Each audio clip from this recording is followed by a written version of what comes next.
Hello दोस्तों, महोबा के रहस्य चैनल में आपका बहुत बहुत स्वागत है। आज मैं एक ऐसे रहस्यमय तालाब के बारे में बताने वाला हूं जो अपने आप में कई रहस्य समेटे हैं। 900 बरस पुराना यह तालाब बताते हैं कि आज भी इसमें पारस पत्थर विद्यमान है। पारस पत्थर जो लोहे को टच करते ही, लोहे में अगर हम टच करेंगे तो वो सोने में तब्दील हो जाता था लोहा।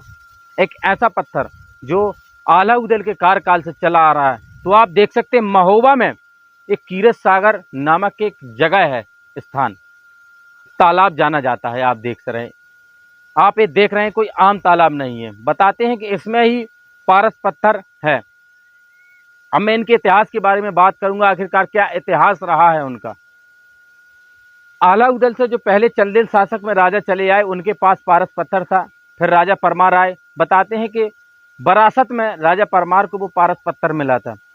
बुंदेलखंड राज्य 11वीं सदी में सबसे अमीर राज्य माना जाता था, क्योंकि उनके पास पारस पत्थर था। पारस पत्थर के जरिए बताते हैं कि वो बहुत सारी संपत्ति बना लिया करते थे, ऑटोमेटिक इकट्ठी किया करते थे। वो क्या होता है, इसी पारस पत्थर को लेकर पृथ्वीराज चौहान ने भी महोबा पर आक्रमण किया।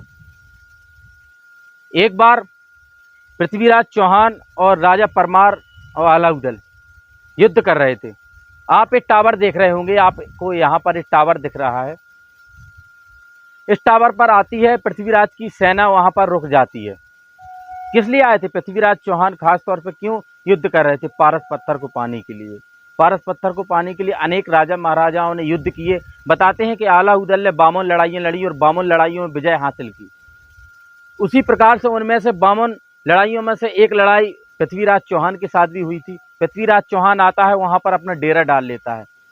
आने के बाद यह कीरत सागर पर एक बैठक बनी है, जिसे आला उदल की बैठक के नाम से जाना जाता है। वहां पर पृथ्वीराज चौहान आते हैं और आला उदल और राजा परमार आते हैं, एक बार बैठक करते हैं लड़ाई की।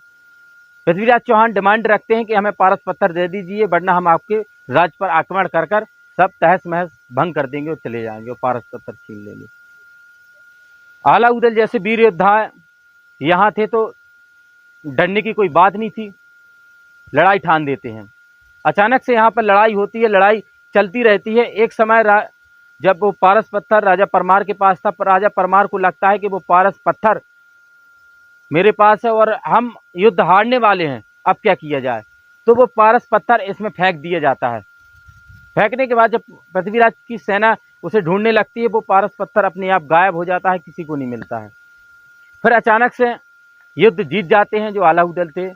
राजा परमार युद्ध जीतने के बाद फिर पृथ्वीराज चौहान को हरा देते हैं। पृथ्वीराज चौहान भाग जाता है। फिर कुछ साल बाद,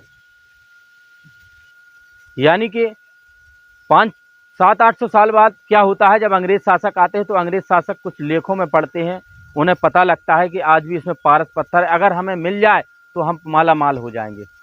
तो वो कुछ हाथियों को लेकर आते हैं और हाथियों में जंजीरें बांध देते हैं और इस कीरत सागर में घुमवाते हैं हाथियों को। ये प्रोसेस कई दिनों तक चलती है, हालांकि चलती रही। और जब एक समय लगा कि अब कोई फायदा नहीं है, सब कहावतें हैं, कुछ नहीं होता है, तो एक हाथी अचानक से आता है और देखते हैं कि उसके जो साकर यानी कुंडी बांधी थी, उस हाथी को वो सोने में तब्दील हो जाती है। इस चमत्कार देखकर हैरान रह जाते हैं अंग्रेज भी। अब क्या कहते हैं, अब उन्होंने पक्का पता लग गया कि इसमें पारस मणि है। फिर इसके बाद फिर घूमते हैं, फिर उस मणि का कोई अता पता नहीं लगता है। प्रोसेस काफ़ी दिन तक चलती है। ऐसा बताया गया है लेखों में और कुछ कहानियों में दर्शाया गया है। तो वही मैं आपको बता रहा हूँ कि ऐसी ऐसी प्रोसेस रही और आज भी बता रहे इसमें पारस पत्थर है। ये सच भी है और हकीकत है। ये क्या है, कहावतें हैं, चली आ रही हैं, तो वही कहावतें हम आपको भी बता रहे दोस्तों। तो ये अलग महत्व, ये झील है, बता रहे कि ये बहुत गहरी थी पहले। अब ये देख सकते हैं कि आज हमें कुछ इस प्रकार को देखने को मिलती है। और इस तालाब को बनने में 34 वर्षों का समय लगा था मैक्सिमम। आप देखते हैं कीरत सागर की, जिसे कीरत सागर झील के नाम से जाना जाता है। यहाँ पर कजली मेला महोत्सव भी होता है, जो झांकी निकाली जाती है, इनकी पूजा पाठ भी होती है। यहाँ पर इस जगह पर पूजा की जाती है। ये बहुत बड़ा देख सकते हैं बांध बना हुआ है, बहुत मजबूती से। यहाँ पर कुछ 10 साल पहले एक सरकार आती है, इसमें खुदाई करवाती है, तालाबों की खुदाई चल रही थी। खुदाई के दौरान अचानक से पता चलता है कि कई ऐसे बक्से मिले जिसमें अलाउद्दीन के कुछ, जैसे उस राज्य में जो भी सोने चांदी बर्तन थे वो इसमें मिले हैं।